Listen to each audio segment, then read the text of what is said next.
The golden light of Christmas Eve afternoon poured through the glass canopy of the Midtown MARTA station, like honey through crystal, casting long amber shadows across the platform where hundreds of passengers moved in that particular rhythm of holiday urgency.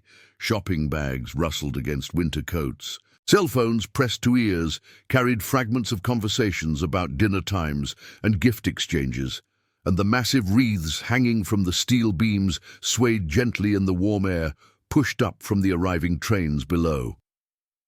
Lieutenant Sarah Collins stood near the fare gates, with her hand resting lightly on the lead attached to Max's tactical harness, her green eyes scanning the crowd with the practiced ease of someone who had spent years reading human behavior in public spaces.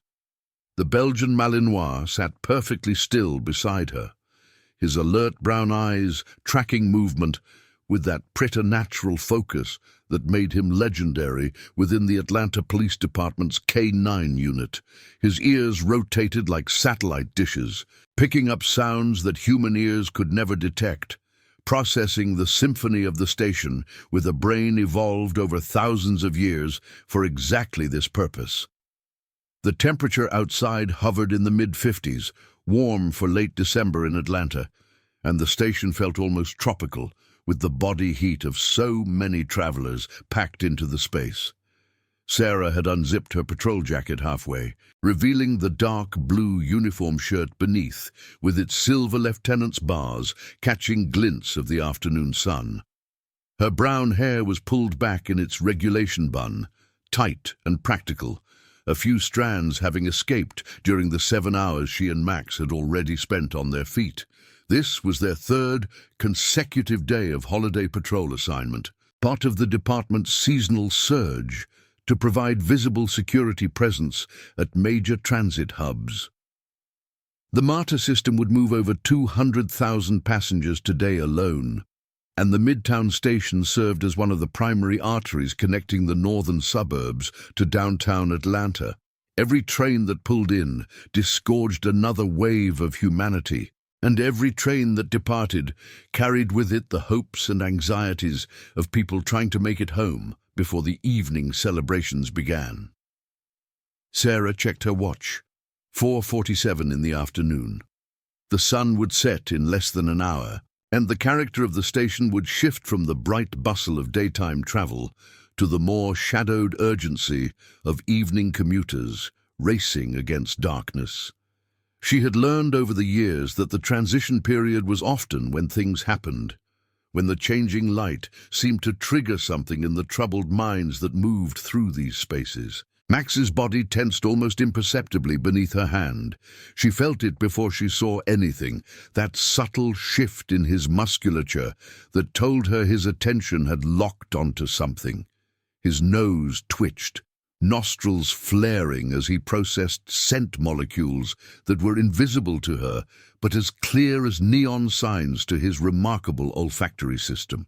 Sarah followed his gaze across the platform to the northbound side, where a train had just arrived and was disgorging its passengers in the usual chaotic flow.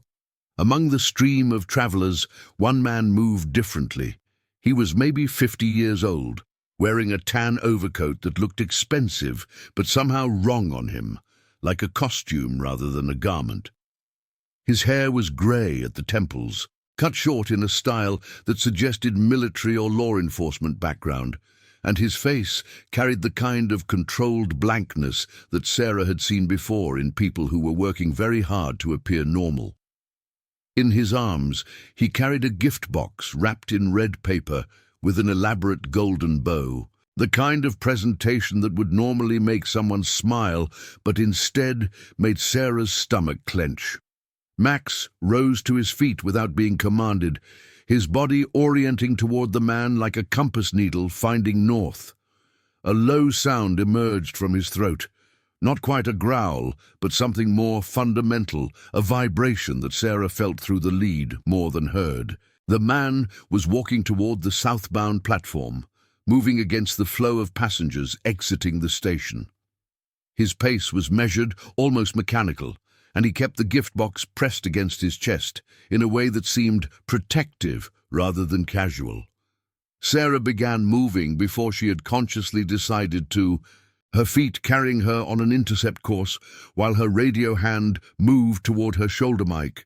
She was halfway across the platform when the man looked up and saw her.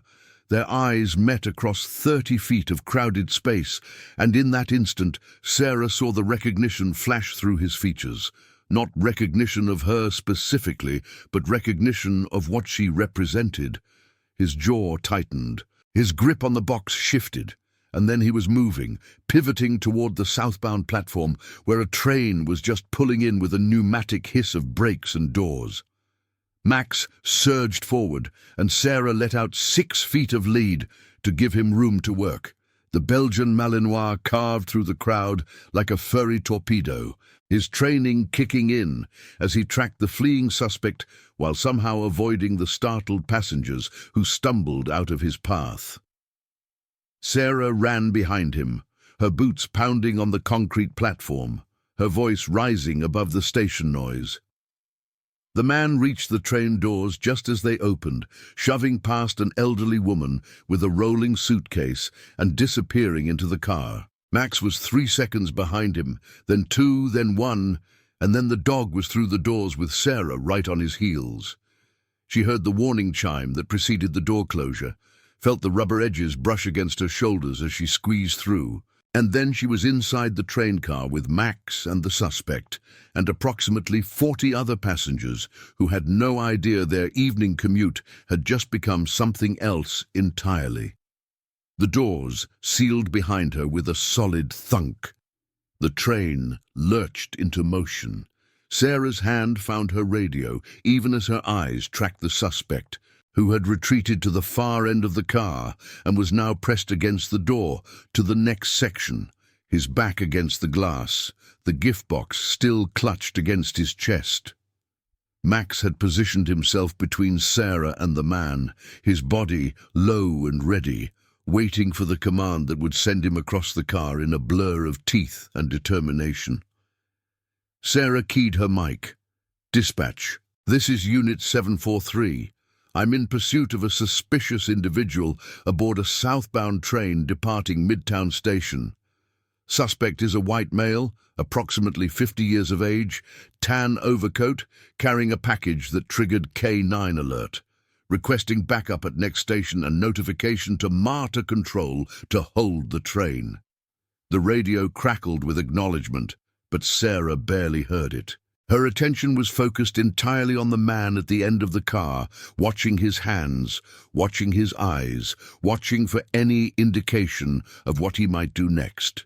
The other passengers had begun to realize something was wrong, their conversations dying away into uncertain silence as they registered the police officer and the alert dog and the strange tension that had suddenly filled the air. "Sir," Sarah called out, her voice carrying that particular tone of command that came from years of experience. "Atlanta Police Department, I need you to set the package down and show me your hands." The man's face contorted through several expressions in rapid succession: fear, anger, calculation, and finally something that looked almost like resignation. His hands trembled where they gripped the box, and Sarah noticed for the first time that his knuckles were white, the tendons standing out like cables beneath his skin. "You do not understand," he said, his voice carrying a faint accent that Sarah could not immediately place. "Eastern European, perhaps, or Russian. You cannot stop what is coming. What is in the box, sir?" "The future." The man's lips twisted into something that might have been a smile, the correction of an imbalance. Sarah took a step forward, and Max matched her movement, his body coiled and ready. The other passengers had begun to press toward the opposite end of the car, a ripple of fear spreading through them as they sensed the danger they could not fully comprehend. A woman in a business suit had her phone pressed to her ear, whispering urgently. A man in construction clothes had positioned himself in front of 2 other passengers, his body language shifting into protective mode. The train was accelerating now, the lights of the tunnel flashing past the windows in a strobe effect that made Sarah's eyes want to water.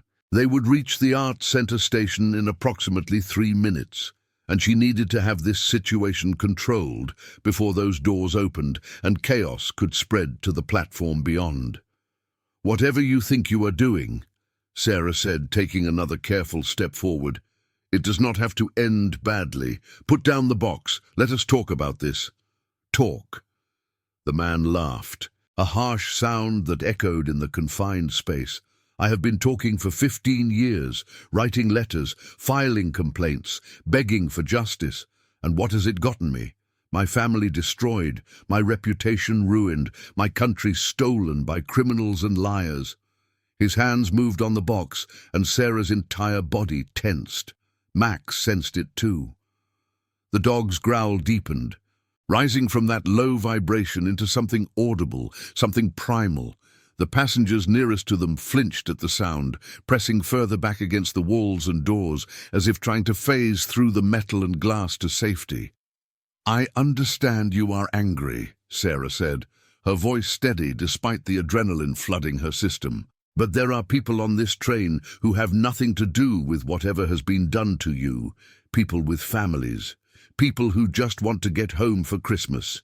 Christmas." The man spat the word like a curse, a celebration of lies, a festival of hypocrisy. While the innocent suffer and the guilty feast, everyone pretends that gifts and songs can wash away the blood. His fingers found the edge of the red wrapping paper.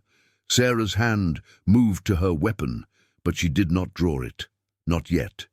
The confines of the train car, the presence of civilians, the uncertainty of what was in that box, all of it demanded restraint. A gunshot in this space could be as dangerous as whatever the suspect was planning. "Do not do this," she said.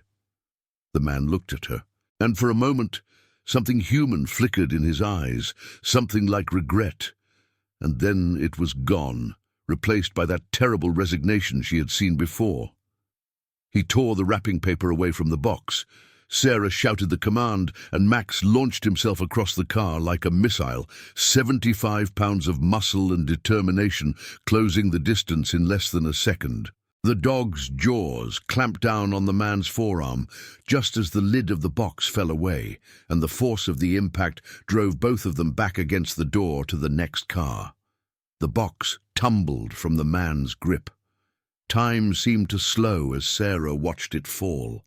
The red paper fluttered away like wounded birds, the golden bow came apart in mid-air, and the contents of the box spilled across the floor of the train car, clattering and rolling and sliding toward the feet of the terrified passengers. It was not a bomb. Not exactly. Sarah saw circuit boards, wires, small glass vials filled with a liquid that caught the fluorescent light and seemed to glow with a faint greenish tint. A digital display that showed numbers counting down from 47 minutes, and at the center of it all, a metal cylinder about the size of a thermos, sealed with what looked like industrial-grade fittings. "Oh, God," someone whispered. Max had the suspect pinned against the door, his jaws still locked on the man's arm, while his body weight kept the target immobilized. The man was not fighting back, Sarah realized. He was laughing, a low, terrible sound that seemed to bubble up from somewhere deep inside him, growing louder as the seconds passed. Sarah dropped to one knee beside the device, her mind racing through the training she had received on chemical and biological threats. She knew better than to touch anything, but she needed to understand what they were dealing with. The vials of liquid were connected to the metal cylinder by thin tubes. The circuit board had multiple components she did not recognize. The countdown timer showed 46 minutes and 32 seconds, 46:31, 46:30. Her radio crackled to life. Unit 743, be advised that MARTA control has stopped the train between Midtown and Arts Center stations. Backup is en route. What is your situation? Sarah keyed her mic, forcing her voice to remain steady. Dispatch, I have the suspect in custody. K-9 Max has him secured, but we have a device on board. Repeat, we have a device. Unknown composition, appears to contain chemical or biological agents. There is a timer counting down, currently at 46 minutes. I need bomb squad, hazmat, and federal response. Full lockdown of Midtown area. Nobody gets on or off this train until we know what we are dealing with." The response that came back was controlled chaos. Sarah heard multiple voices overlapping, the rapid-fire coordination of emergency protocols being activated, the machinery of response grinding into motion. But all of it felt distant, abstract, compared to the immediate reality of the train car, the device on the floor, the timer counting down, and the dozens of innocent people trapped in this metal tube with her. She stood and turned to face the passengers. They were huddled against the far end of the car, their faces showing every shade of fear, from pale shock to wide-eyed panic. The woman with the phone had stopped talking, the device hanging limply in her hand. The construction worker was still in his protective stance, but his eyes kept darting to the device on the floor. "Everyone listen to me," Sarah said, using the command voice that had been drilled into her at the academy and refined through years of crisis situations. "I am Lieutenant Sarah Collins with the Atlanta Police Department. I need everyone to stay calm. Help is on the way. I need you to move slowly and carefully to the far end of the car. Do not run. Do not push. Keep as much distance from the device as possible without opening any doors." "What is it?" a man in a suit asked, his voice cracking. "Is it a bomb?" "We are determining that now." Sarah met his eyes, holding his gaze steady. "What I need from you right now is cooperation. Can you do that?" The man nodded, swallowing hard. "Good. Help me get everyone organized." The next few minutes were a study in controlled chaos. Sarah directed the passengers to the far end of the car, while keeping one eye on Max and the suspect, who had gone silent after his fit of laughter and now hung limply in the dog's grip. The device sat on the floor in a small, clear space, its timer continuing its relentless countdown. 43 minutes, 42, 41. Through the windows, Sarah could see nothing but the dark walls of the tunnel, occasionally broken by the dim glow of emergency lighting. The train had stopped on a slight incline, the cars tilted just enough to make standing uncomfortable. The air conditioning hummed overhead, circulating air that might or might not be contaminated with whatever was in those vials. Her radio came alive again. "Lieutenant Collins, this is Captain Morrison with the Atlanta Bomb Squad. We are establishing a command post at Arts Center Station. I need you to describe the device in as much detail as possible." Sarah moved closer to the device, crouching down to examine it without touching anything. She described what she saw: the circuit boards, the wires, the vials, the metal cylinder, the timer, relaying each detail in the clipped, precise language of technical reporting. When she finished, there was a long pause on the other end. "Lieutenant," Captain Morrison's voice was grave. "Based on your description, this appears to be a dispersal device. The cylinder is likely a pressurized container. The vials may contain a chemical or biological agent. When the timer reaches 0, the pressure will be released, forcing the contents of the vials through the dispersal mechanism and into the air." "How big is the dispersal radius?" "In an enclosed space like a train car, the initial concentration would be lethal to everyone inside within seconds. But the real danger is what happens next. When those doors open, when people try to escape, they carry the contamination with them. Depending on what agent we are dealing with, we could be looking at hundreds of casualties." Sarah felt her stomach drop. "What can I do? Right now, your job is containment. Keep those doors closed. Keep people calm. We are working on getting a hazmat team to you. But it is going to take time. The tunnel configuration makes access difficult." "How much time do I have?" Sarah looked at the timer. 39 minutes and 17 seconds. "I have 39 minutes. We will work as fast as we can. Morrison out." The connection went silent, and Sarah was left alone with the weight of the situation pressing down on her shoulders. 39 minutes, to figure out how to save the lives of everyone on this train. 39 minutes before whatever was in those vials was released into the air. She turned to look at Max, who was still holding the suspect with that unbreakable grip, his eyes bright and alert despite the strain of the sustained hold. The dog trusted her. The passengers trusted her. Everyone was looking to her for answers she did not have. But she had been trained for this, not specifically for a biological weapon on a Christmas Eve train, but for crisis, for pressure, for those moments when everything went wrong and someone had to step up and make decisions that would determine whether people lived or died. Sarah walked back to where Max held the suspect and crouched down to meet the man's eyes. The laughter had faded from his face, replaced by that blank resignation she had seen earlier. His arm was bleeding where Max's teeth had broken the skin, but he seemed not to notice the pain. "Tell me what is in the device," Sarah said. The man said nothing. "Tell me what it is and how to stop it." Still nothing. His eyes stared through her, focused on something only he could see. Sarah leaned closer. "I do not know what happened to you. I do not know what justice you think you are serving. But there are innocent people on this train, people who have never done anything to you. Is this really what you want? To murder strangers on Christmas Eve?" The man's jaw tightened. Innocent. Such a convenient word. Everyone is innocent. Nobody is responsible. The system fails, and everyone just shrugs and moves on to their Christmas dinners. What system? What are you talking about?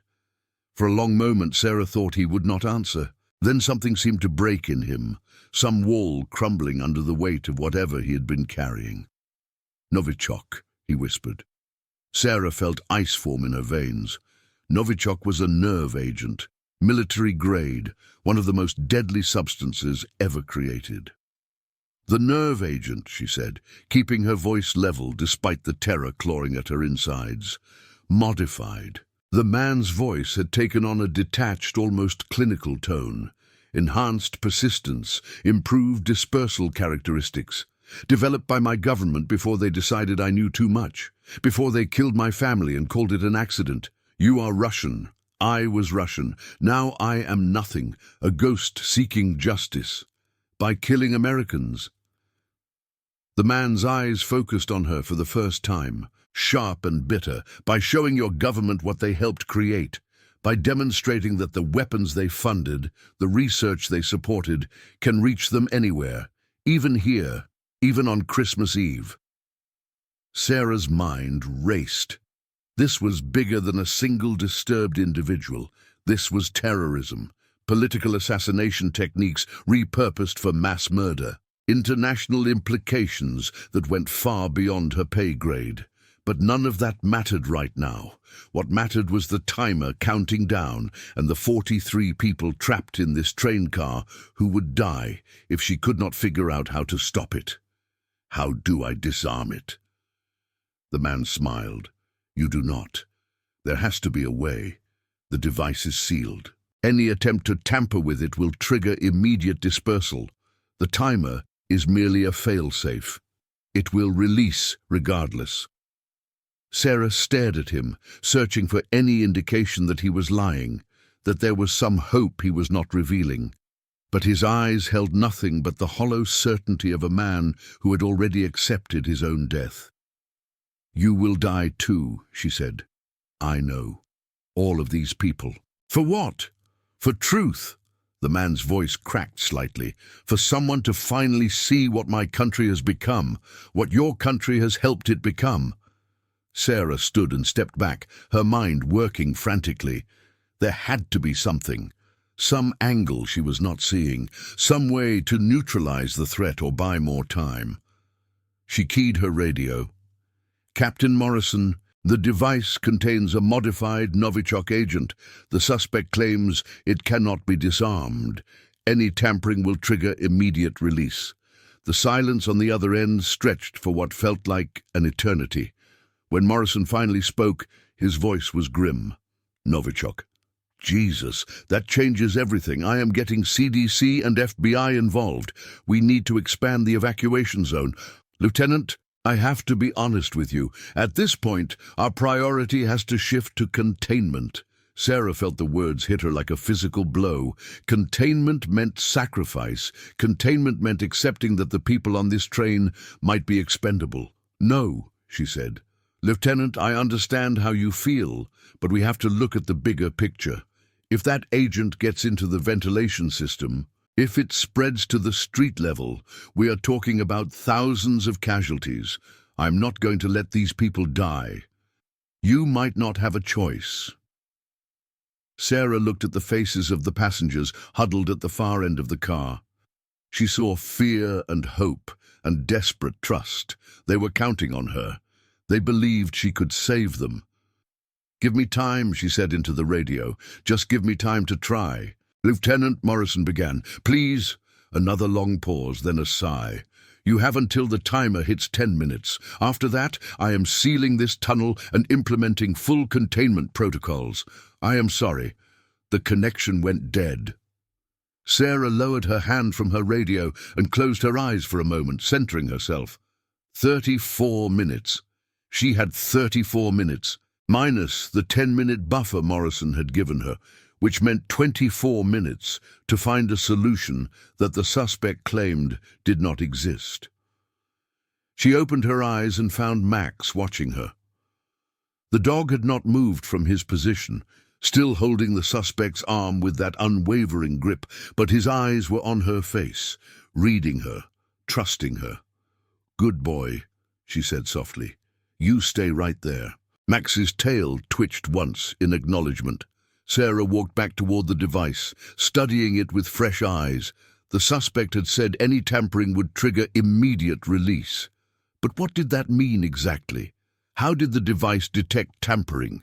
Was there a physical sensor, an electronic trigger, some kind of pressure switch? She crouched down, getting as close as she dared without touching anything. The circuit board was the key, she realized. Everything was connected to it. The timer, the pressure cylinder, the vials of death. If she could understand how it worked, maybe she could find a way to interrupt the system. But she was not a bomb technician. She was not an engineer. She was a cop with a dog and a lot of determination. Facing a weapon designed by people with far more knowledge and resources than she had. Is there anyone here with technical expertise? She called out to the passengers. Engineering? Electronics? Anything? The faces stared back at her, most of them blank with fear. Then a hand rose hesitantly, a woman in her 40s, wearing glasses and a sweater that said Emory University. I'm a chemistry professor, the woman said. Not engineering, but I know some things about chemical agents. Come here, carefully. The woman made her way through the other passengers, moving slowly to avoid jarring the tilted car. When she reached Sarah, her face was pale but determined. I am Dr. Helen Park, Lieutenant Sarah Collins. Tell me what you see. Dr. Park crouched beside her, studying the device. Her eyes moved over the components with professional assessment, cataloging and analyzing. The vials, she said. I can see the liquid inside. If that is really Novichok, even a modified version, the color and consistency would be specific. Can you tell anything from looking at it? It looks too thin, too clear. Novichok variants are usually more viscous, slightly yellowish. This looks almost like water. What are you saying? I am saying either this is not Novichok or it has been heavily diluted with something. Sarah felt a spark of hope. Could he be lying? About what it is? Dr. Park shook her head slowly. I cannot say for certain. But there is something else, the dispersal mechanism he described. Releasing a nerve agent through pressurized air in an enclosed space would be incredibly efficient. You would not need much at all to kill everyone in this car. But those vials contain more liquid than would be necessary.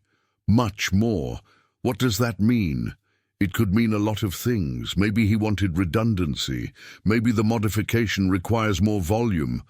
Or maybe, Dr. Park hesitated, maybe the device is not what he says it is.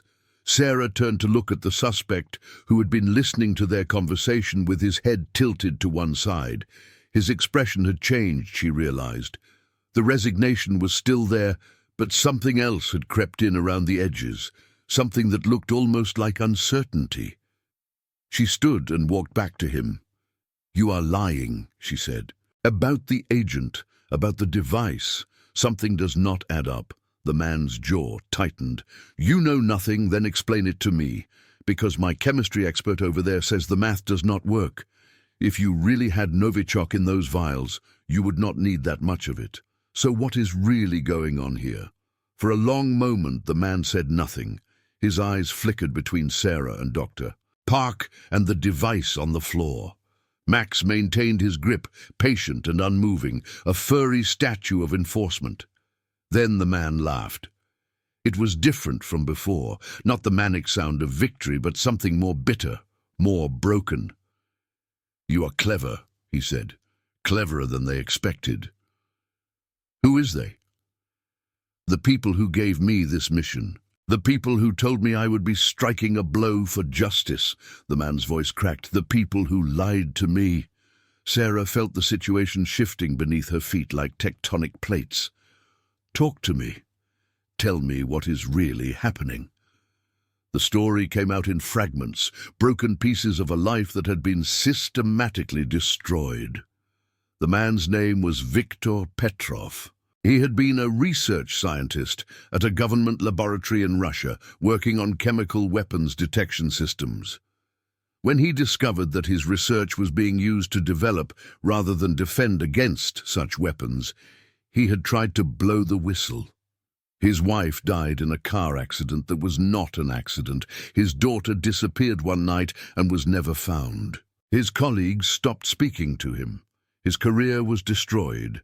He fled to the United States, seeking asylum, seeking justice, seeking some way to expose what his government was doing.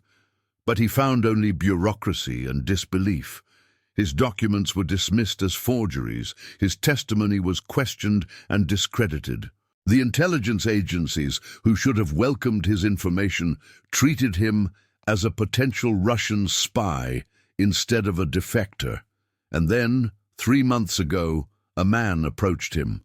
A man who said he represented certain interests within the American government who wanted to help, who wanted to give Victor a chance to finally make his voice heard.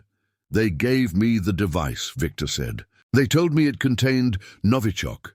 They told me the attack would be blamed on Russian operatives, that it would finally expose the truth about my government's weapons programs, that the world would have to pay attention. But you do not think it is really Novichok. I did not think about it at all." Victor's voice was empty.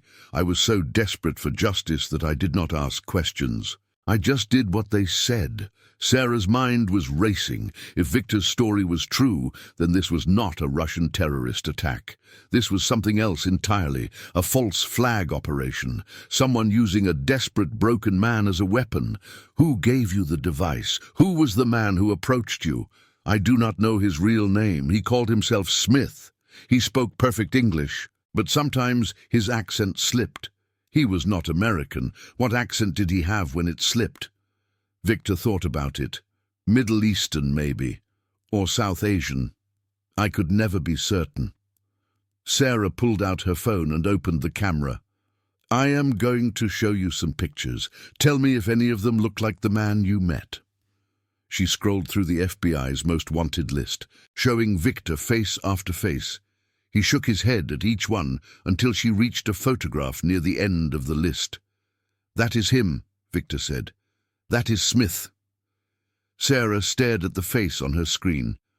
Mahmoud al-Rashid, former Iraqi intelligence officer, current suspected operative for a shadowy network of arms dealers and mercenaries who sold their services to the highest bidder. Wanted in connection with bombings in 3 countries. This was not about Russia at all, Sarah realized. This was about something else, something that used Victor's pain and desperation as a cover for a completely different agenda.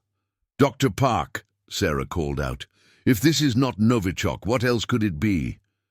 The chemistry professor had been listening to the conversation. Her face growing more troubled with each revelation, she approached the device again, studying it with new eyes. "If I had to guess," she said slowly, "I would say it might be a combination of agents. Something designed to cause panic and chaos. Maybe some casualties, but not the mass death that Novichok would cause. The goal might be the response itself." "What do you mean?" "Think about it.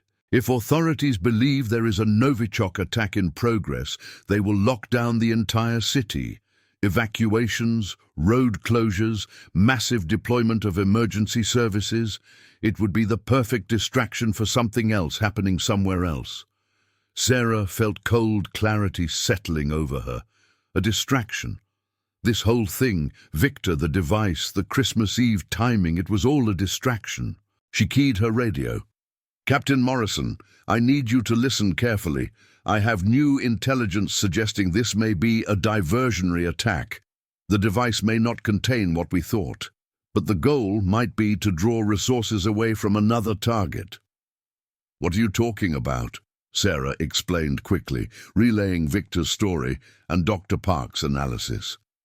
When she finished, there was chaos on the other end of the line, multiple voices talking over each other as the implications sank in. Morrison came back on. "Lieutenant, we are checking with federal partners now. If you are right about this, we need to identify the real target, but we still cannot ignore the threat in front of you. Even if it is not Novichok, that device could still be deadly." "I know, but I think I might be able to stop it." "How?" "Victor says tampering triggers immediate release. But if the device was designed by the people who gave it to him, not by Victor himself, then maybe the fail-safes are not as sophisticated as he believes. Maybe they were counting on fear to keep anyone from trying. That is a hell of a gamble." "I know, but I have 21 minutes left, and I would rather try something than sit here and wait to die." Morrison was quiet for a moment. "What do you need?" "Get me a bomb tech on the line, someone who can walk me through the basics, and keep trying to figure out what the real target is. If this is a distraction, we need to know what they are trying to distract us from." "Roger that. Stand by." While she waited, Sarah turned back to Victor. "If you wanted to disarm this device, how would you do it? I told you it cannot be disarmed." "No." Sarah shook her head. "You told me what they told you, but they lied to you about everything else. Why would you believe them about this?" Victor stared at her, something shifting in his expression. He looked at the device, at the timer now showing 18 minutes and 43 seconds, at the people huddled at the far end of the car. "The cylinder," he said finally. "It is the pressure source. If you could release the pressure gradually, controlled, the dispersal mechanism would not function as intended." "How?" "There is a valve, a small one, on the bottom of the cylinder. They told me it was a decoy, that touching it would trigger the release. But if they lied about everything else, maybe it really is a way to safely vent the pressure." Dr. Park leaned in. "If we could release the pressure slowly, any agent inside would dissipate rather than being forced through the dispersal mechanism. It would still be dangerous, but not lethal." Sarah looked at the device. She could see the valve Victor was describing, a small metal fitting that looked almost like an afterthought. Such a small thing to hang so many lives on. Her radio crackled. "Lieutenant Collins, I have Sergeant Williams from the bomb squad on the line. He is going to walk you through this." The next 15 minutes were the longest of Sarah's life. Sergeant Williams described the general principles of pressure-based dispersal devices while Sarah examined the mechanism and reported what she saw. They discussed the risks, the probabilities, the potential outcomes of every action. In the end, it came down to a simple choice. Trust that Victor's handlers had lied about the valve, or wait for the timer to reach 0. Sarah chose to act. She sent Max to Dr. Park with a command to guard, and the dog released Victor's arm and moved to position himself beside the chemistry professor. Victor slumped against the door, cradling his injured arm, watching with empty eyes. Sarah pulled on a pair of latex gloves from the first aid kit one of the passengers had provided. She approached the device slowly, her heart pounding so hard she could feel it in her temples. The timer showed 4 minutes and 12 seconds. "Okay," Sergeant Williams said in her ear. "Based on what you have described, the valve should turn counterclockwise. 1/4 turn to start. Do it slowly. If you feel any resistance, stop immediately." Sarah reached for the valve. Her fingers touched cold metal. She began to turn.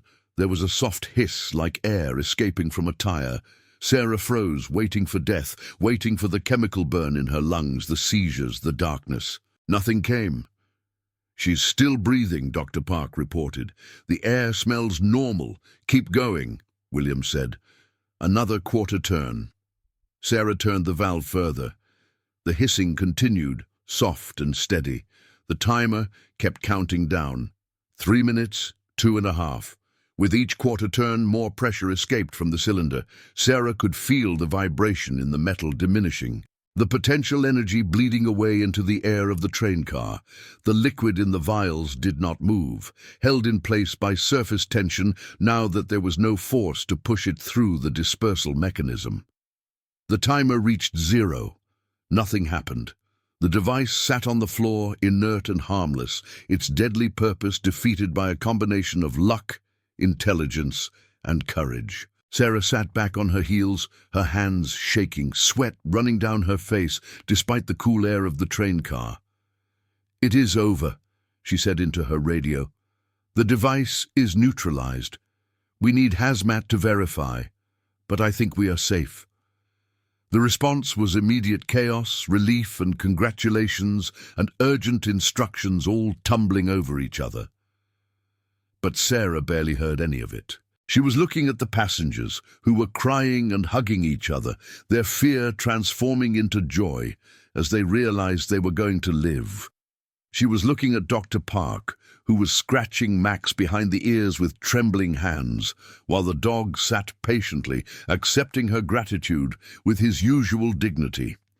She was looking at Viktor Petrov, who had slumped to the floor and was staring at nothing, his face a mask of confusion and despair. Sarah walked over to him and crouched down. "You helped save these people," she said. "Whatever else you have done, whatever they made you believe, in the end, you helped save them." Victor looked at her. "I do not know who I am anymore," he whispered. "Neither do I. But we will figure it out together." The next hour was a blur of activity. Hazmat teams arrived through the tunnel, sealing the car and testing the contents of the vials. The results confirmed Dr. Park's suspicion. The liquid was a mixture of compounds that would cause respiratory irritation and panic, but nothing lethal. Designed to frighten, not to kill. Victor was taken into federal custody. But Sarah made sure to tell the agents about his cooperation, about how he had helped her understand the device. She did not know what would happen to him, but she hoped it would matter.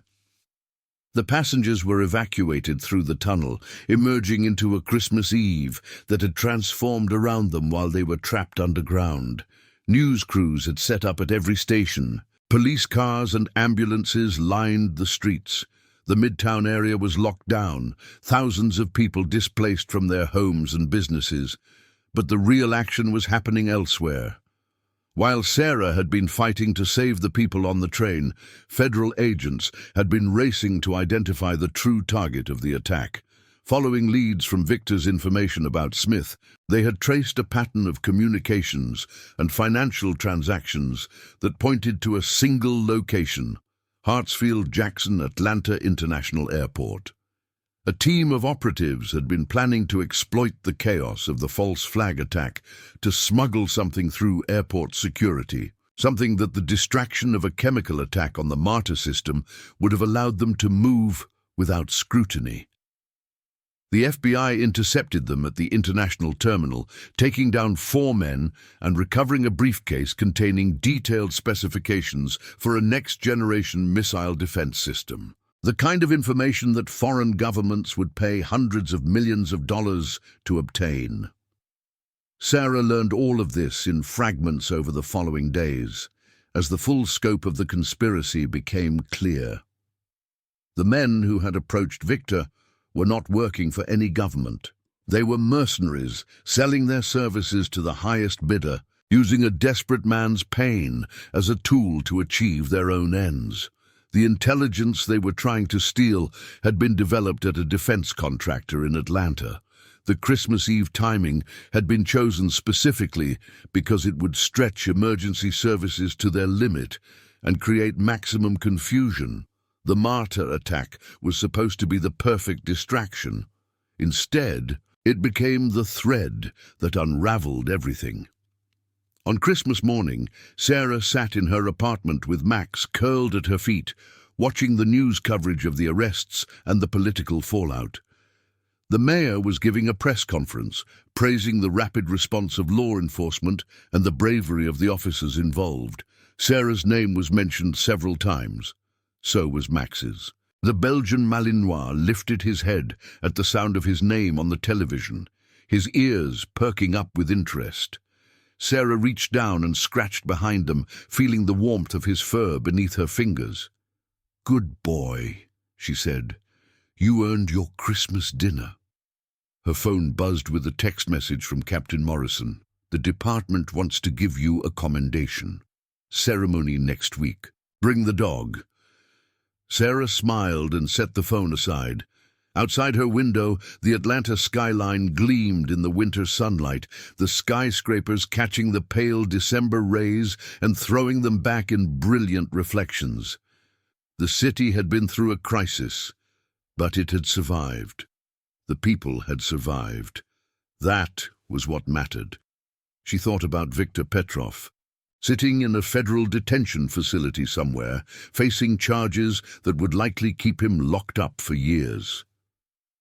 She thought about his dead wife, his missing daughter, the systematic destruction of his life that had led him to this point.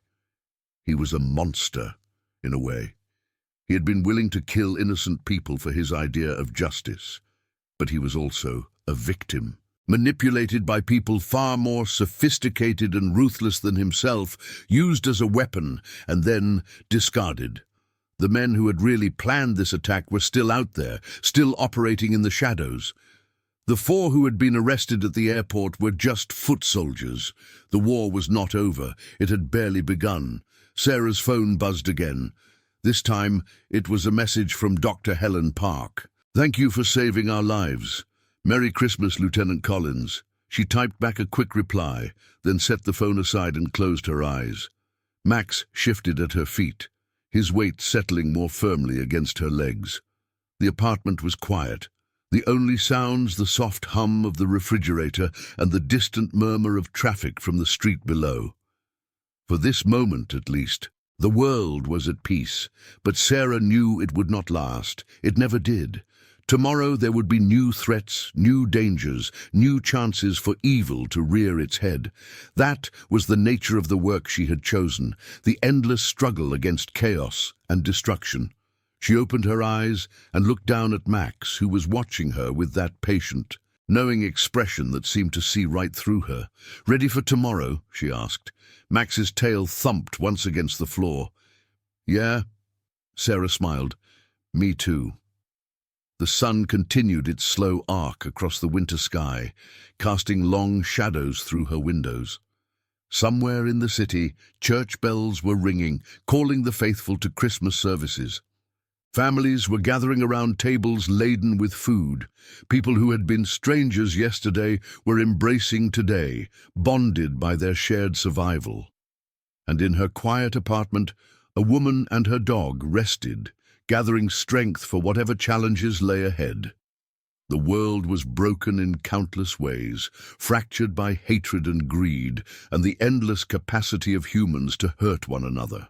But it was also full of people who refused to give up, who stood against the darkness again and again, no matter how many times it seemed to win, who believed that justice was worth fighting for, even when the odds seemed impossible. Sarah Collins was one of those people. Max was her partner. Together, they would keep fighting. That was the promise they had made to the city, to each other, to themselves, a promise they intended to keep. The afternoon stretched into evening, and evening into night. The city lights came on one by one, transforming Atlanta into a glittering constellation of human activity and hope. Sarah eventually rose from her couch, fed Max his dinner, and prepared a simple meal for herself. She ate, standing at her kitchen window, watching the city pulse with life below. Her reflection in the glass was ghostly, transparent, superimposed over the urban landscape like a spirit guardian. Her phone buzzed one more time. A message from an unknown number. The device was just the beginning. We will not stop. Merry Christmas, Lieutenant. Sarah stared at the message for a long moment. Then she screenshot it and forwarded it to Captain Morrison with a note. Someone wants to keep playing games. I think we should let them know we are ready. Morrison's response came back almost immediately. Get some rest, Lieutenant. We will deal with this tomorrow. But Sarah knew she would not rest. Not really. The adrenaline of the day had faded, but something else had taken its place. A cold and clear certainty that the work was far from over. She walked back to the living room, where Max was finishing his dinner. The dog looked up at her approach, his tail wagging despite the exhaustion evident in his movements. We have work to do, she told him. Max's ears perked up, not tonight, but soon. She sat down on the couch and Max jumped up to join her, something she normally did not allow but would forgive on this particular evening. His warm weight settled against her side, and she wrapped an arm around him, feeling his heartbeat against her ribs. Outside, the night deepened, and the stars emerged one by one above the city lights. Somewhere out there, enemies were plotting, planning, preparing their next move. Let them come, Sarah thought. Whatever they throw at us, we will be ready. She closed her eyes, and for the first time in 24 hours, allowed herself to drift toward sleep. Max's breathing slowed beside her, the dog already surrendering to exhaustion. Tomorrow would bring new challenges, new dangers, new chances to make a difference. But tonight, on this Christmas night, they had earned their rest. The city slept around them, secure in the knowledge that someone was watching over it, someone who would never give up, never surrender, never stop fighting for the people who could not fight for themselves. That was the true meaning of service, the real spirit of the season.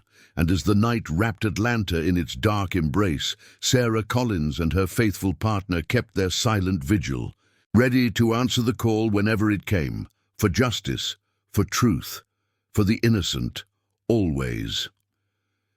The investigation that followed unfolded over the next several weeks, stretching into the new year and revealing layers of conspiracy that seemed to grow more complex with each passing day. Sarah found herself at the center of a multi-agency task force, working alongside FBI counter-terrorism specialists, CIA analysts and representatives from a half-dozen other alphabet agencies whose exact functions she was not entirely clear on.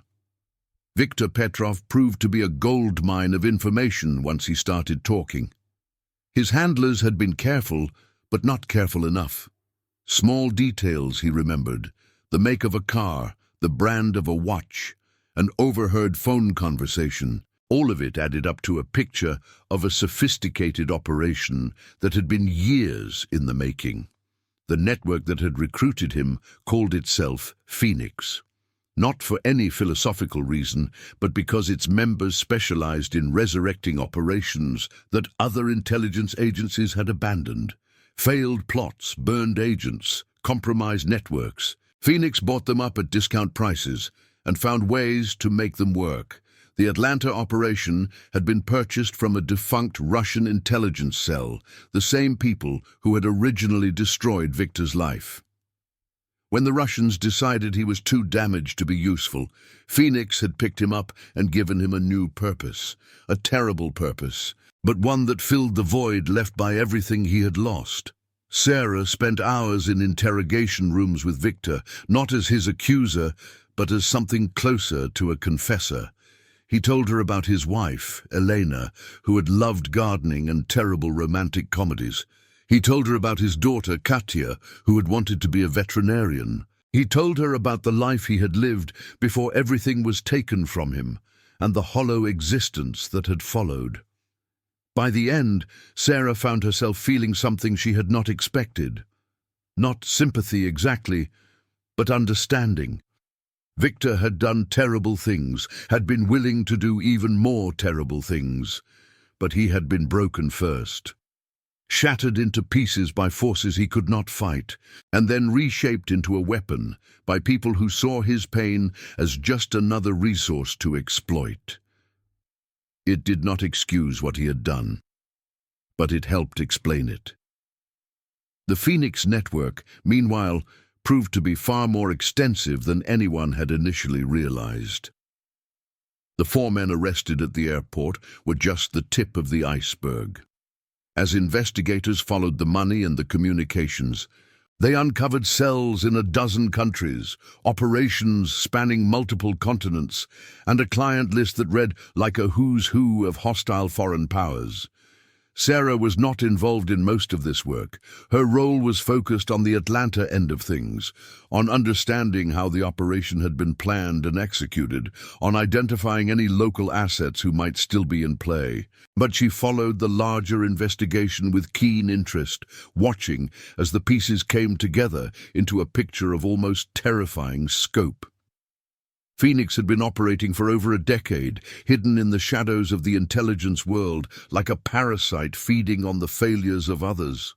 They had no ideology, no political agenda beyond profit. They sold their services to anyone who could pay, facilitating assassinations, coups, terrorist attacks, and industrial espionage with equal enthusiasm. The Atlanta operation had been commissioned by a consortium of foreign intelligence services who wanted to acquire the missile defense specifications being developed at the local contractor. The MARTA attack was designed to create confusion and draw resources away from the airport, giving the Phoenix team a window to move the briefcase through security without scrutiny. It was elegant in a horrible way, using one tragedy to mask another crime, sacrificing Victor and the passengers on the train as pawns in a larger game. But they had not counted on Sarah Collins and Max.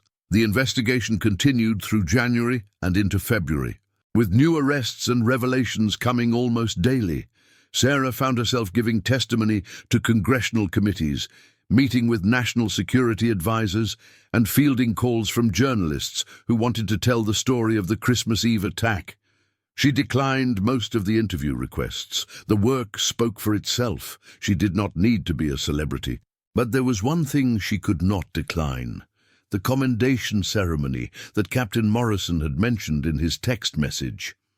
It was held on a blustery February afternoon in the atrium of Atlanta City Hall, with the mayor and the police chief and a crowd of dignitaries and family members filling the space. Sarah stood at attention beside Max, who wore his ceremonial harness with its collection of service ribbons and campaign medals. The dog seemed to understand the solemnity of the occasion, sitting perfectly still while speeches were made and awards were presented. When it was her turn to step forward and receive the Medal of Valor, Sarah kept her remarks brief. She thanked her colleagues, her commanders, and the people who had supported her throughout the investigation. She acknowledged the courage of the passengers on the train, especially Dr. Helen Park, whose expertise had been crucial to understanding the threat. And she thanked Max. "This award belongs to both of us," she said, her hand resting on the dog's head. He was the one who identified the threat. He was the one who took down the suspect. All I did was follow his lead. The crowd laughed appreciatively, and Max's tail wagged at the sound. After the ceremony, Sarah stood in a corner of the atrium with Max at her feet, accepting congratulations from well-wishers while trying not to count the minutes until she could escape. She had never been comfortable with this kind of attention. preferring the quiet satisfaction of a job well done to the public acknowledgement that came afterward. A tap on her shoulder made her turn. A man in a dark suit stood behind her, his face familiar but not immediately placeable. "Lieutenant Collins," the man said. "My name is James Hartley. I am with the National Security Council. Could I have a few minutes of your time?" They found a quiet corner away from the crowd, and Hartley explained his purpose. The Phoenix investigation had reached a critical juncture. The network's leadership had gone to ground after the Atlanta arrests, disappearing into the shadows they knew so well. But intelligence suggested they were planning something new, something bigger than anything they had attempted before. "We need people who can think on their feet," Hartley said. "People who have proven they can handle high-pressure situations. Your performance on that train was exactly the kind of initiative we are looking for." Sarah studied him carefully. "What exactly are you asking?" "Nothing permanent. A temporary assignment to a task force focused on tracking down Phoenix leadership. Your K-9 expertise could be invaluable, especially given some of the methods we believe they are using, such as biological agents, chemical weapons, things that dogs can detect better than any technology we have." Sarah looked down at Max, who was watching the conversation with his usual alert intelligence. The dog had been through so much already, but she knew he was not ready to retire. Neither was she. "Tell me more," she said. Hartley smiled. "I thought you might say that." The briefing that followed opened Sarah's eyes to a world she had only glimpsed before. The Phoenix Network was not just a criminal enterprise. It was a threat to global security, a cancer that had metastasized throughout the international intelligence community. Taking it down would require resources and cooperation from agencies that normally viewed each other with suspicion. But it could be done. With the right people, the right approach, the right combination of determination and skill. Sarah signed on to the task force that same afternoon. By the end of the week, she and Max were on a plane to Washington, D.C., for advanced training and briefings that would prepare them for the challenges ahead. The Phoenix Network thought they had escaped. They thought the Atlanta disaster was just a setback, a temporary inconvenience that would soon be forgotten. They were wrong. Sarah, Collins, and Max were coming for them, and unlike their previous hunters, they would not stop until the job was done. The work was hard, dangerous, and often thankless, but it was also the most important thing either of them had ever done, for justice, for truth, for all the Victors and Elenas and Katyas whose lives had been destroyed by people who saw them as nothing more than pieces on a board. Sarah and Max would be their voice, their vengeance, their hope. That was the promise they made as they flew east toward the capital, the lights of Atlanta fading behind them. A promise they would keep, no matter what it cost. The story was just beginning, and this time, the good guys would win. The training facility in Virginia sprawled across 300 acres of what had once been farmland, now converted into a state-of-the-art complex where federal agents learned the specialized skills required to combat 21st-century threats. Sarah and Max arrived on a grey February morning, the sky heavy with clouds that promised snow, but had not yet delivered. The first week was orientation, endless briefings and assessments that tested everything from psychological stability to physical endurance. Sarah passed all of them with marks that impressed even the hardened instructors.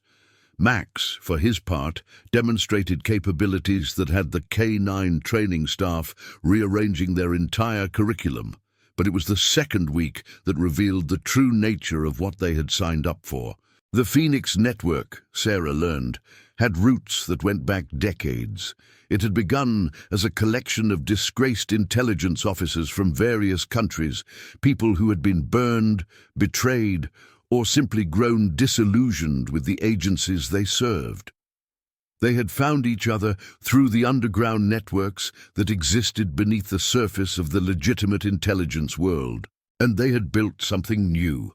At first, it had been small jobs, facilitating defections, selling obsolete intelligence, running surveillance operations that their former employers could not officially sanction. But, as the network grew, so did its ambitions. The people who ran Phoenix discovered that there was a vast market for their services, and they had the skills and contacts to exploit it. By the time Sarah joined the task force, Phoenix had become one of the most dangerous non-state actors in the world. Their operatives had been linked to assassinations in Europe, coups in Africa, and cyber attacks that had cost billions of dollars in damage. They had connections to organized crime syndicates, terrorist organizations, and rogue intelligence services. They were everywhere and nowhere, a shadow that moved through the cracks of the international system. Taking them down would require more than conventional law enforcement. It would require people willing to operate in those same shadows, to meet the enemy on their own ground and beat them at their own game. Sarah understood this. She had spent her entire career working within the system, following the rules and procedures that kept society functioning. But Phoenix did not play by those rules. They exploited them, used them as cover for their operations, laughed at the constraints that bound legitimate agencies. If she was going to stop them, she would have to adapt. The training reflected this new reality. She learned techniques that would never be taught at a police academy. Methods for surveillance and infiltration that blurred the lines between legal and illegal. She studied the psychology of extremism, the finances of terrorism, the logistics of weapons trafficking. She became fluent in the language of a world she had only glimpsed before. Max underwent his own transformation. The Belgian Malinois was already one of the most capable working dogs in the country. But the task force specialists pushed him even further. They trained him to detect a wider range of chemical and biological agents, to work in environments ranging from crowded urban centers to isolated wilderness areas. They enhanced his tactical capabilities, his ability to operate in low-light conditions, his response to the sounds and chaos of combat. By the end of the training, Sarah and Max had become something new, not just a police officer and her K-9 partner, but a specialized unit capable of operating anywhere in the world against any threat. Their first mission came in early March. Intelligence had identified a Phoenix safe house in Prague, a converted warehouse where the network stored equipment and documents. The task force wanted eyes on the ground, someone who could confirm the location and gather information without alerting the targets. Sarah and Max flew into Vienna on commercial airlines, then took a train north to the Czech capital. They posed as tourists, a woman and her emotional support dog enjoying a European vacation.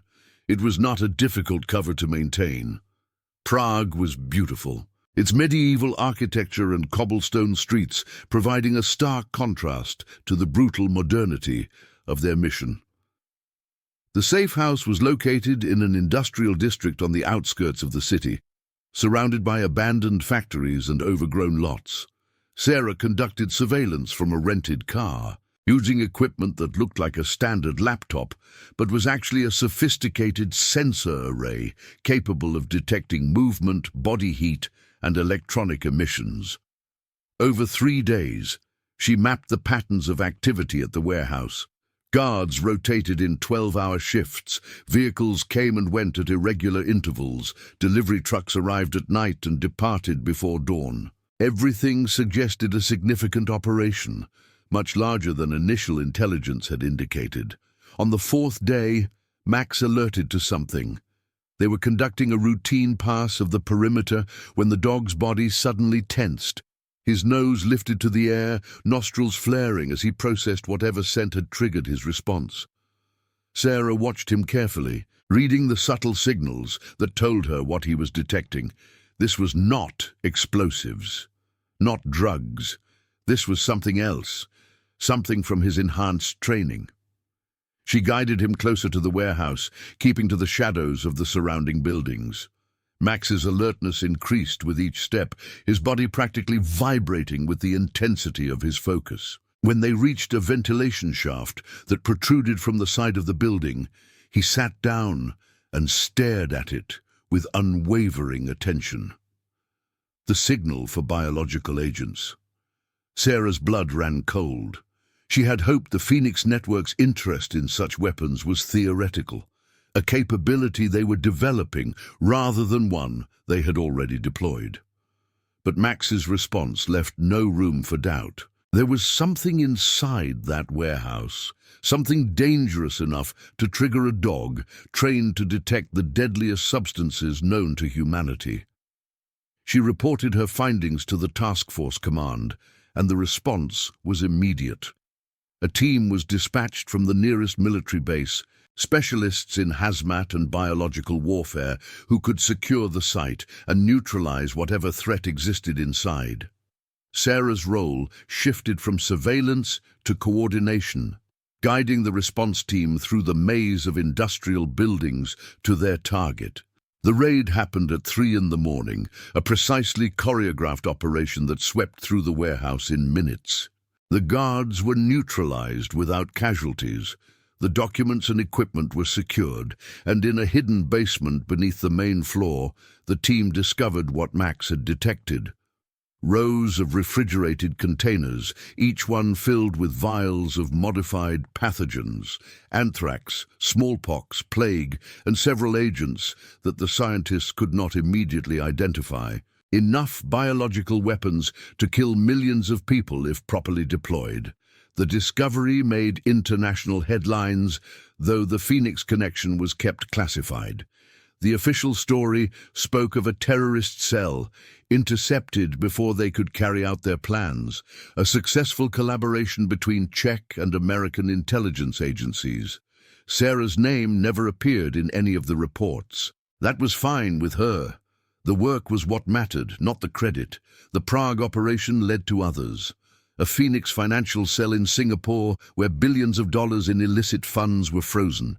A training camp in North Africa where future operatives were being prepared for missions across the Western world. A weapons cache in South America hidden beneath a legitimate import-export business. With each operation, Sarah and Max grew more skilled at their new role. They learned to navigate the complexities of international cooperation, the politics of multi-agency task forces, the constant tension between operational security and the need to share information. They developed relationships with counterparts in foreign services, building a network of allies who could be called upon when Phoenix activity was detected in their territories. But the core leadership of Phoenix remained elusive. Mahmoud al-Rashid, the man Victor had identified as Smith, had not been seen since the Atlanta operation. Other high-level operatives had similarly vanished, disappearing into the vast network of safe houses and false identities that the organization maintained around the world. Sarah became obsessed with finding them. She spent her downtime studying the intelligence files, looking for patterns that others might have missed. She interviewed captured operatives, seeking any scrap of information that might lead to the people at the top. She pushed herself and Max harder than ever before, taking missions that others considered too dangerous, too uncertain. Her commanders began to worry. They saw the toll the work was taking. The way Sarah's world had narrowed to encompass only the mission. They urged her to take breaks, to maintain connections outside the task force, but Sarah could not rest. Not when she knew that Phoenix was still out there, still planning, still preparing for something bigger than anything they had yet attempted. The break came in October, almost a year after the Christmas Eve incident that had started everything. A Phoenix operative was captured during a botched mission in Germany. Under interrogation, he revealed that the organization was planning a coordinated attack on multiple targets in the United States. The date had already been chosen, the assets already in position. It would happen on the anniversary of the Atlanta operation, a symbolic strike that would demonstrate Phoenix's reach and capability. Sarah was recalled to Washington for an emergency briefing. The room was filled with senior officials from every relevant agency, their faces grim as they reviewed the intelligence. The threat was real, the timeline was short, and their information was incomplete. "We know they are targeting major cities," the briefing officer explained. "New York, Los Angeles, Chicago, and Atlanta. We believe they intend to use chemical or biological agents, similar to what we recovered in Prague, but we do not know the exact targets or the method of delivery." Sarah studied the maps displayed on the screen, her mind racing through possibilities. If Phoenix was planning a coordinated attack, they would need infrastructure. Safe houses, staging areas, distribution networks. That meant people on the ground. People who might have left traces if you knew where to look. She raised her hand. "What do we know about their local assets?" The briefing officer clicked to a new slide. "We have identified several suspected Phoenix affiliates in each target city, but we do not have enough evidence to move against them, and surveillance has not revealed anything actionable."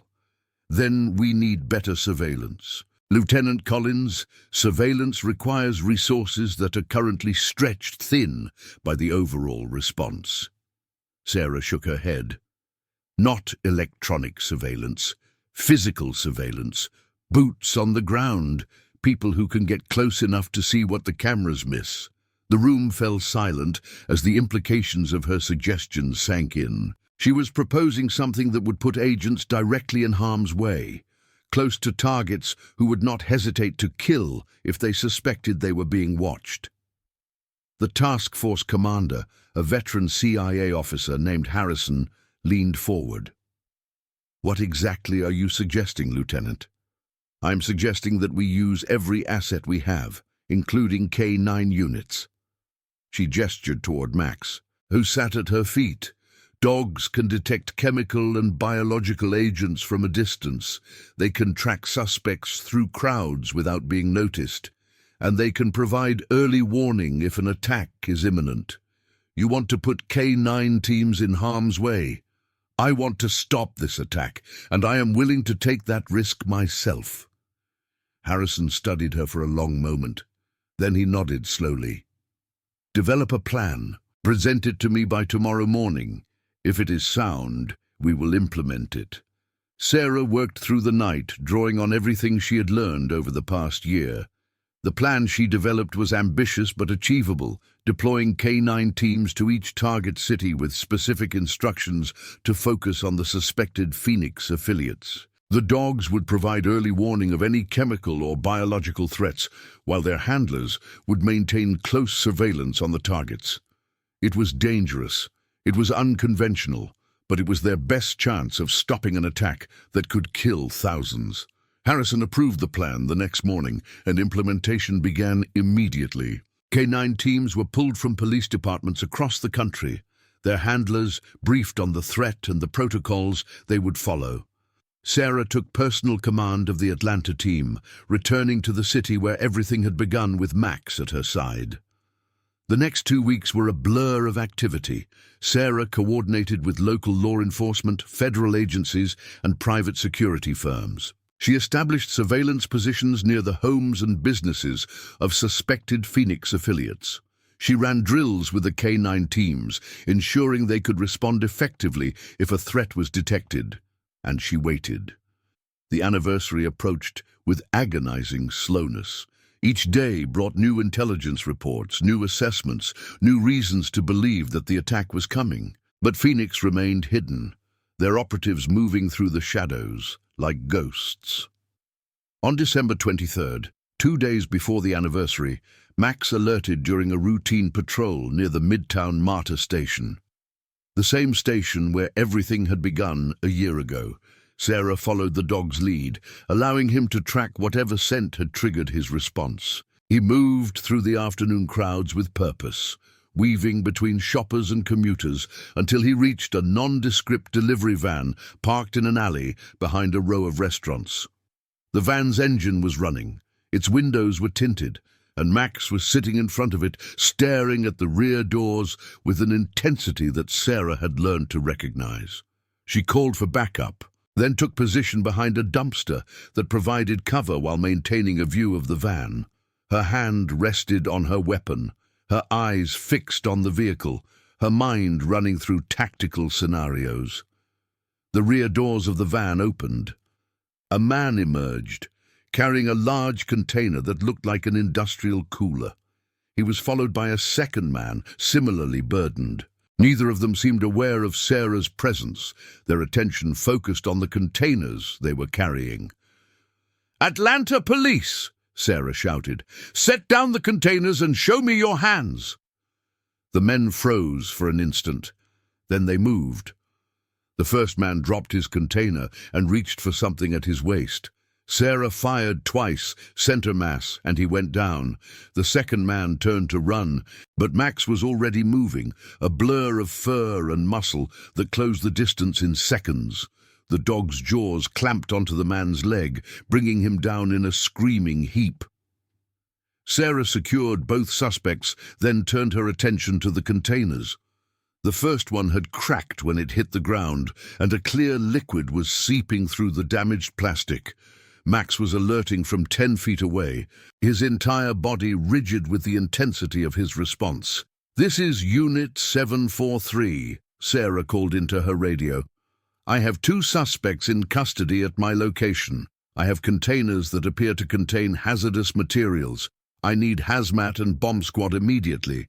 This may be related to the Phoenix threat." The response was immediate. Within minutes, the alley was filled with emergency vehicles, their lights painting the walls in alternating red and blue. Hazmat technicians in full protective gear approached the containers, their sensors detecting the same threat that Max had identified. The liquid was a nerve agent, modified VX, similar in composition to the substances recovered in Prague.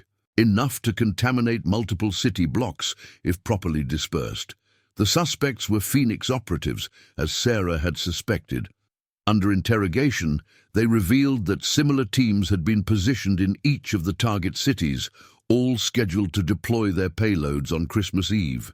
The coordinated timing would overwhelm emergency response systems, maximizing casualties and chaos. Because of Sarah's intervention, the entire network was compromised.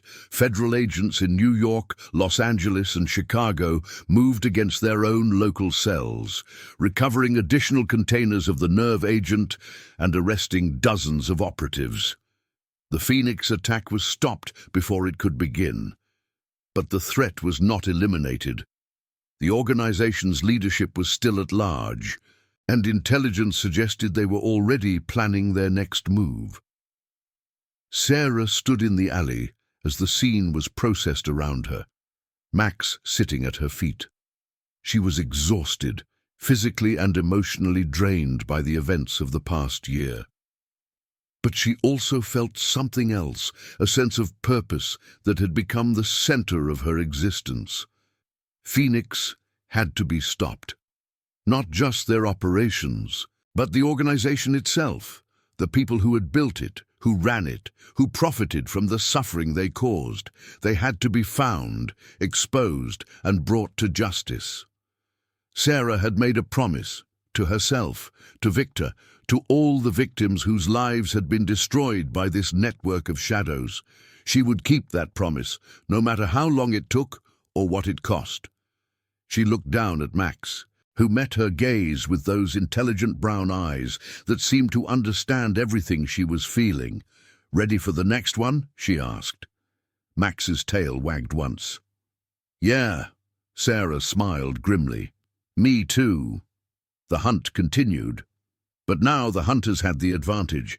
They knew their enemy, understood their methods, and had proven they could beat them. Phoenix would fall. Not today, perhaps, and not tomorrow, but eventually, inevitably, the network would be destroyed. Sarah Collins would make sure of it, and Max would be right there beside her every step of the way. That was the promise they had made. That was the promise they would keep, no matter what it took, forever. The weeks following the thwarted Christmas Eve attack were consumed by debriefings, intelligence analysis, and the painstaking work of dismantling what remained of the Phoenix Network's American infrastructure. Sarah found herself pulled in a dozen directions at once, testifying before congressional oversight committees, meeting with foreign intelligence liaisons, and helping to interrogate the operatives they had captured. The scale of what Phoenix had attempted was staggering. The coordinated nerve agent attacks would have killed tens of thousands in the initial release, with secondary casualties pushing the total into the hundreds of thousands as contaminated survivors spread the agent through evacuation routes and hospitals. The economic damage would have been measured in trillions, entire cities rendered uninhabitable for months or years. But it was the human stories that haunted Sarah most deeply. She read the files on each captured operative, learning the paths that had brought them to Phoenix. Some were mercenaries, people without ideology who had simply found the highest bidder for their skills. Others were true believers, recruited from extremist movements and molded into weapons. And a few were like Victor, broken people whose pain had been exploited by handlers who saw them as nothing more than tools. The organization preyed on vulnerability, she realized. It found people at their lowest points and offered them purpose, direction, a sense of belonging that mainstream society had denied them. In exchange, it demanded absolute loyalty and a willingness to do whatever the mission required. Understanding Phoenix's recruitment tactics became one of Sarah's primary focuses. She worked with psychologists and behavioral analysts to develop profiles of potential targets, people who might be susceptible to the organization's approach. The goal was not just to catch Phoenix operatives after they had been recruited, but to identify and intervene before the recruitment could be completed. It was delicate work, balancing the need for security against the rights of people who had not actually committed any crimes. Sarah had to constantly remind herself and others that being vulnerable was not the same as being guilty. The people they were trying to help were victims, not perpetrators. Max, meanwhile, had become something of a celebrity within the national security community. His role in detecting the nerve agent containers had been briefed to the highest levels of government, and requests for his participation in operations came in almost daily. The Belgian Malinois took it all in stride, maintaining the same professional demeanor whether he was sniffing luggage at a regional airport or conducting sweeps of high-security facilities in Washington. But Sarah noticed changes in her partner that concerned her. Max was not as young as he had been when they first started working together. 7 years was a solid career for a working dog, and the intensity of their recent operations had taken a toll. She saw him limping sometimes after long days, noticed the way he moved more slowly in the mornings before his muscles warmed up. The veterinarians assured her that Max was healthy for his age, that he could continue working for another year or two with proper care.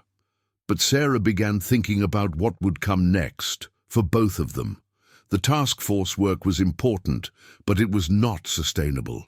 Eventually, they would both need to transition to something less demanding. She pushed those thoughts aside for now. There was still too much work to do. The breakthrough on Phoenix leadership came in February, almost 2 years after the original MARTA incident. A captured operative provided detailed information about a secure communication system the organization used to coordinate its highest-level operations. With that information, the NSA was able to crack the encryption and begin monitoring Phoenix's internal communications. What they discovered was shocking even to people who had spent years studying the network. Phoenix was not just a criminal organization. It was effectively a shadow intelligence service with capabilities that rivaled those of many national agencies. They had operatives embedded in governments around the world. They had access to classified information from multiple sources. They had the ability to conduct operations on a scale that most terrorist groups could only dream of. And they were planning something new. The intercepted communications referred to an operation called Prometheus. Details were sparse, but the scope seemed immense. References to multiple simultaneous attacks across several continents, mentions of exotic weapon systems that Sarah did not recognize, and a timeline that suggested implementation within the next 6 months. The task force kicked into high gear. Every available resource was devoted to understanding what Prometheus entailed and how it could be stopped. Analysts worked around the clock, searching for any fragment of information that might reveal the operation's true nature. Sarah focused on what she knew best, the human element. She reviewed the files of every Phoenix operative they had captured, looking for anyone who might have knowledge of Prometheus. Most knew nothing, their roles too peripheral to be briefed on high-level planning. But a few names kept recurring in connection with the most sensitive operations. One name in particular caught her attention: Yuri Volkov, a former Russian military officer who had disappeared from public view nearly a decade ago. Intelligence reports placed him at the scene of several Phoenix operations, always in a supervisory role. He seemed to be one of the organization's senior planners, someone who would definitely know about an operation like Prometheus. The problem was finding him. Volkov had resources that most fugitives could only dream of: multiple identities, safe houses in a dozen countries, and the protection of an organization with virtually unlimited funds. Conventional methods had failed to locate him for years. Sarah proposed an unconventional approach. Rather than trying to find Volkov directly, she suggested they find someone he trusted and use that relationship to draw him out. The intercepted communications had revealed that Volkov maintained contact with a network of former colleagues, people he had served with in the Russian military before his recruitment by Phoenix. Most of these contacts were surveillance targets themselves, but one of them was different. A woman named Elena Petrova, living under a false identity in Athens, Greece. According to the communications, she was Volkov's sister. The task force debated the ethics and practicality of using a family member as bait. Sarah argued that Elena was not an innocent bystander. She had helped her brother evade capture multiple times, providing cover identities and safe passage through her network of contacts in the shipping industry. She was complicit in Phoenix's operations, even if her role was supporting rather than active. In the end, they approved Sarah's plan. She flew to Athens with Max, using a cover identity as an American businesswoman interested in importing Greek olive oil. It was a thin cover, but it would hold up long enough for her to make contact with Elena and assess whether the woman could be turned. Athens in early spring was beautiful, the ancient city coming alive after the grey of winter. Sarah spent her first few days establishing her cover, meeting with legitimate business contacts, and visiting the usual tourist attractions. Max stayed at her hotel, his presence explained as that of a therapy dog for her supposed anxiety disorder. On the 4th day, she made her approach. Elena Petrova ran a small shipping agency near the port of Piraeus, specializing in the transport of agricultural products around the Mediterranean. It was a legitimate business, successful enough to provide a comfortable lifestyle without attracting undue attention. The perfect front for someone helping to move people and materials for an international criminal network. Sarah walked into the office with the confidence of someone who belonged there. She introduced herself as Jennifer Mitchell, explained that she was looking for a reliable shipper for her olive oil import business, and asked if they could discuss a potential partnership. Elena was immediately suspicious. Sarah could see it in the way her eyes narrowed, the slight tension in her shoulders. But she agreed to the meeting, professional courtesy requiring at least the appearance of interest. They sat in Elena's small office, drinking strong Greek coffee, while Sarah outlined her fictional business proposal. The conversation was carefully choreographed, designed to establish rapport while revealing nothing of Sarah's true purpose. She asked about shipping routes, insurance requirements, customs procedures, all the mundane details that a real businesswoman would need to know. But she also watched Elena carefully, looking for the tells that would reveal what lay beneath the professional exterior. The slight hesitation when certain ports were mentioned, the way her hand moved toward her phone whenever there was a pause in the conversation, the practiced calm that seemed just a bit too perfect. This woman knew how to keep secrets. The first meeting ended without incident. Sarah thanked Elena for her time, promised to send over a detailed proposal, and returned to her hotel to analyze what she had learned.